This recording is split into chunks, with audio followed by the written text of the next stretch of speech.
अक्सर हमें लगता है कि हम ये शरीर हैं, हमारा नाम ये है, लेकिन नेनथम ने जो जानकारी दी उसके अनुसार हम ऊर्जाई इकाइयों के एक कण हैं और हम एक इकाई से उत्पन्न होते हैं और वो इकाई सृजनहार की होती है।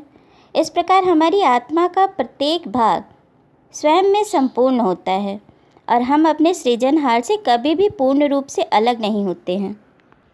यानी हमारा कुछ अंश वहीं आत्मालोक में ज़रूर रहता है। जब हम अपनी ऊर्जा का ज़्यादातर हिस्सा यहाँ धरती पर लेकर आते हैं या फिर एक ही समय में दो समानांतर जिंदगियाँ व्यतीत करते हैं, तब उस केस में हमारी ऊर्जा का जो भाग आत्मालोक में रह जाता है वो बहुत ही अधिक प्रसुप्ति की अवस्था में चला जाता है और इस बात का इंतज़ार करता रहता है कि हम कब पुनः मिलेंगे।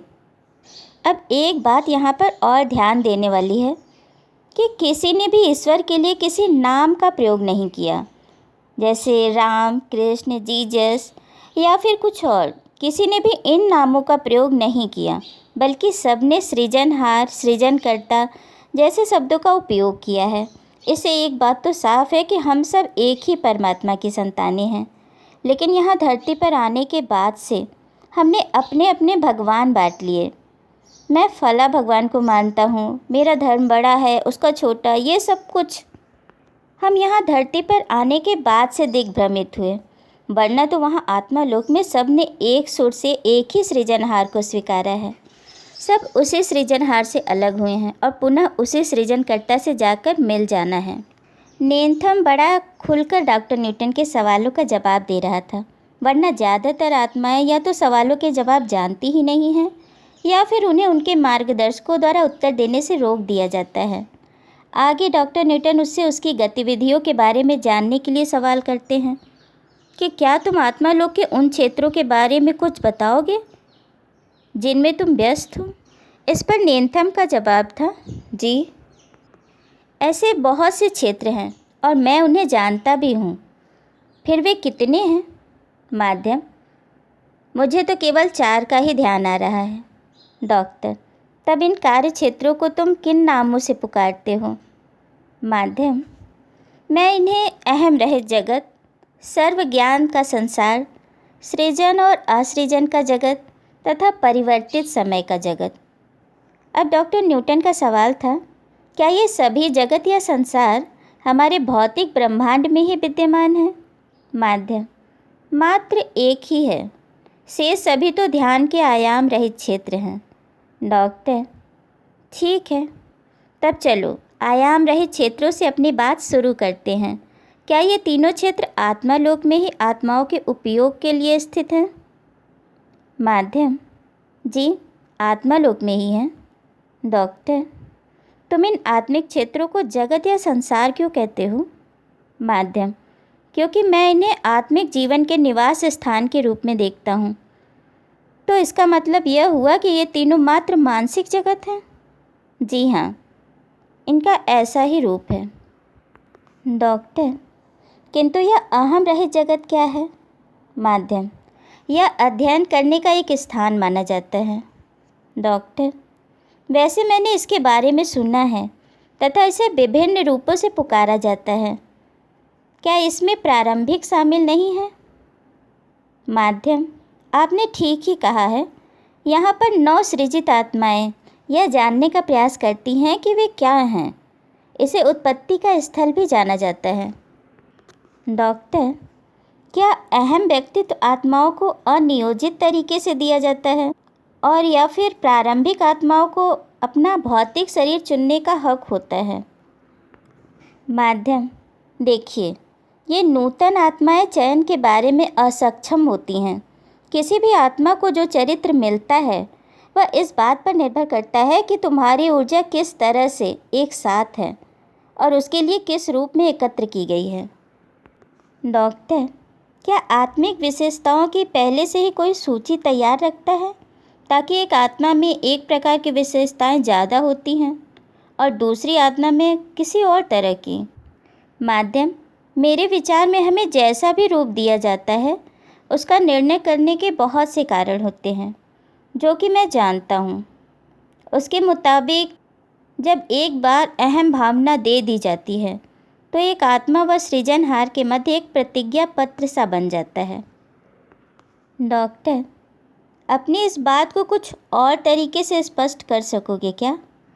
माध्यम, इसका आशय यही है कि मैं जो हूँ उसके लिए मुझे इतना सर्वोत्तम काम करना चाहिए, यथाशक्ति जितना मैं कर सकता हूँ। डॉक्टर, मतलब कि इस विश्व का उद्देश्य है कि उच्च स्तर की आत्माओं द्वारा शेष आत्माओं को उनकी विशिष्टता प्रदान करना। माध्यम, जी वास्तव में नूतन आत्मा विशुद्ध ऊर्जा होती है जिसका अभी तक कोई वास्तविक स्वरूप नहीं होता। अहम रहित संसार आत्मा को एक संकेत प्रदान करता है। डॉक्टर, मगर फिर तुम इसे अहम रहित संसार क्यों कहते हो? माध्यम, वह इसीलिए क्योंकि नवसृजित आत्माएं यहाँ अहम के बगैर आती हैं तथा नई आत्मा की संचेतना में अहम का भाव जागृत नहीं हुआ होता। वह तो यहीं पर आत्मा को उसके अस्तित्व का बोध कराया जाता है। डॉक्टर, ऐसे में क्या व्यक्तित्व के साथ आत्मा की संरचना का कार्य सतत चलता रहता है? माध्यम, जी हाँ, जहाँ तक मुझे पता है। डॉक्टर, अच्छा, अब मेरे इस सवाल का जवाब अच्छी तरह से सोच समझ कर देना। जब तुम्हारी आत्मा को एक विशिष्ट पहचान मिली थी तो क्या उसका सहज अर्थ यह था कि तुम्हारा मानवीय रूप में भूलोक पर पुनर्जन्म लेने का समय निर्धारित हो चुका है? माध्यम, नहीं, विशिष्ट रूप में नहीं, क्योंकि ग्रह सदा के लिए नहीं बने रहते, मतलब कि वे नष्ट हो जाते हैं। डॉक्टर, किंतु मुझे इस बात पर आश्चर्य होता है कि क्यों एक विशिष्ट प्रकार की आत्माओं का एक खास प्रकार के मानवीय रूप में गहरा रिश्ता होता है। माध्यम, इसके विरुद्ध मैं कोई तर्क नहीं दे पाऊँगा। डॉक्टर, नेंथम, प्रारंभ में तुम्हें इस बात का अवसर दिया गया था कि तुम भूलोक पर इंसानों के अलावा दूसरे ग्रहों पर भी लौकिक शरीर को चुन सकते हो। माध्यम, ओह, एक नूतन आत्मा के रूप में। हमारे मार्गदर्शक ऐसा चुनाव करने में हमारी सहायता करते हैं। मैं मानवीय शरीर की ओर आकर्षित हो गया था। डॉक्टर, किंतु क्या तुम्हें दूसरे विकल्प नहीं दिए गए थे? माध्यम, जी दिए गए थे, किंतु इस क्षण मैं याद नहीं कर पा रहा हूँ। वे हमें अक्सर ऐसे 1 या 2 लोग बताते हैं जहाँ कुछ ज़्यादा नहीं करना होता है। मुझे इस कठोर ग्रह पर कार्य करना सौंपा गया था।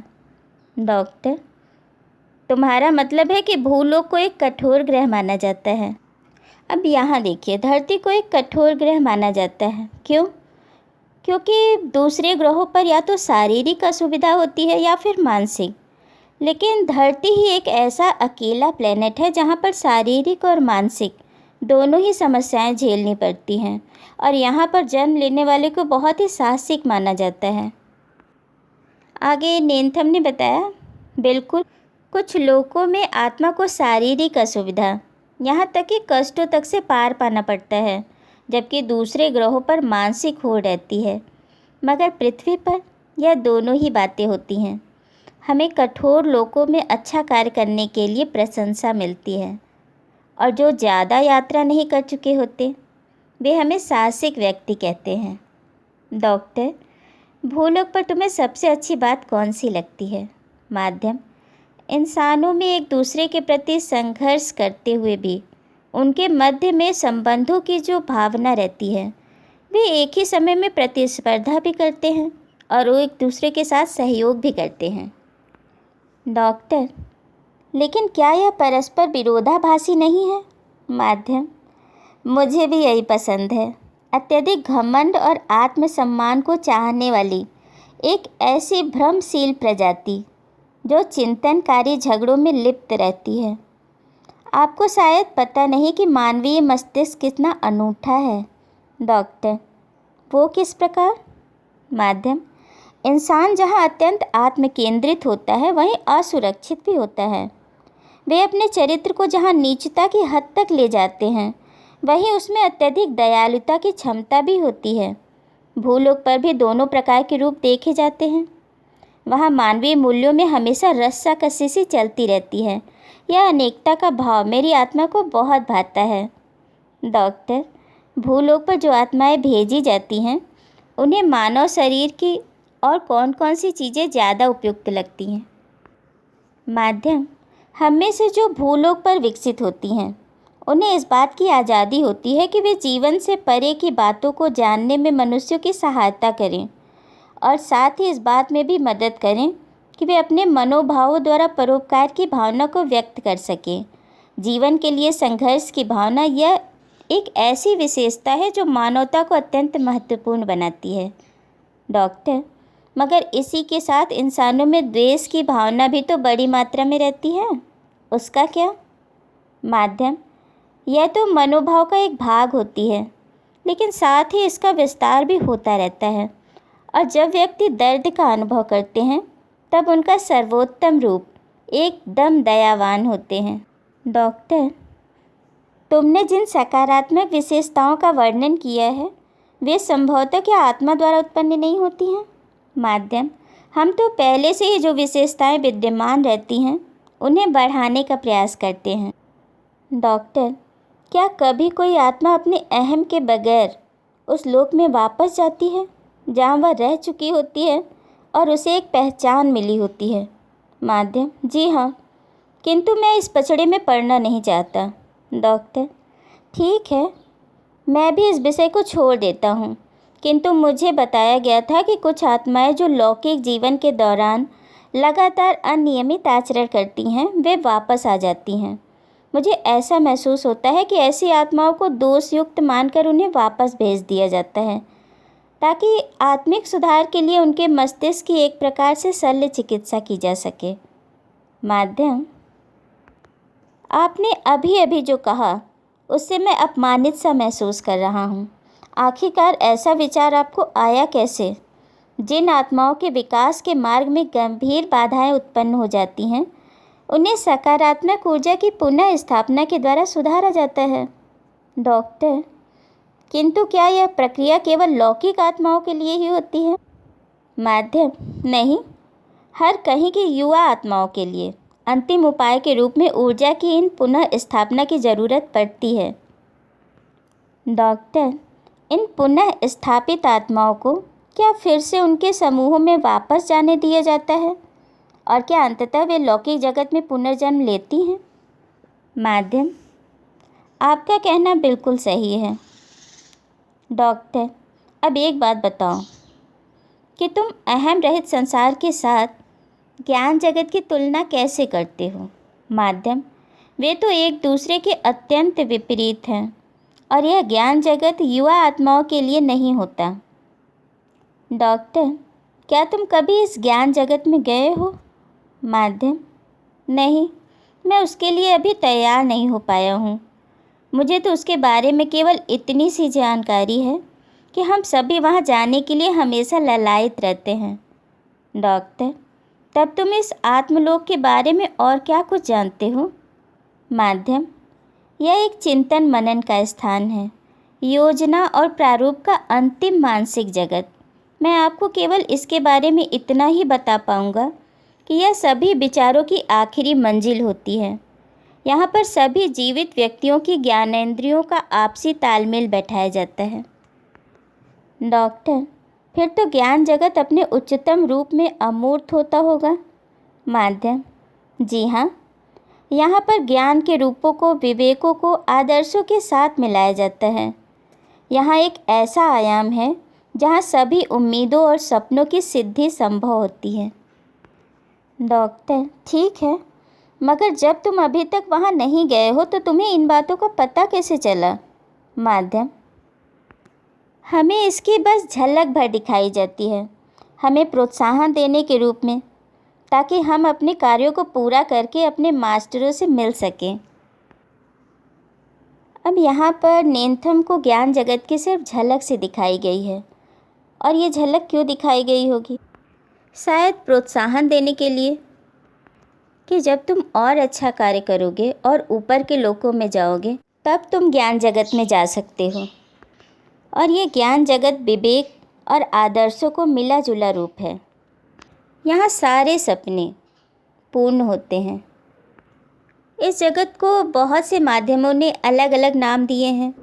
अमूमन इस जगत के बारे में कोई ख़ास जानकारी अभी तक हासिल नहीं हुई है, क्योंकि ज़्यादातर आत्माएं ऐसी हैं जो वहाँ अब तक जा ही नहीं पाई हैं। कुछ एक ही ऐसी हैं जो वो भी सिर्फ एक झलक ही देख पाई हैं। शायद स्तर 5 या उससे भी ऊपर की आत्माएं ही वहाँ जा पाती हैं, और ऐसी आत्माएं धरती पर जन्म लेती ही नहीं। इसी कारण शायद अभी तक वहाँ की जानकारी अपूर्ण है। डॉक्टर न्यूटन और नेथम के इस वार्तालाप को हम अगली कड़ी में आगे बढ़ाएंगे।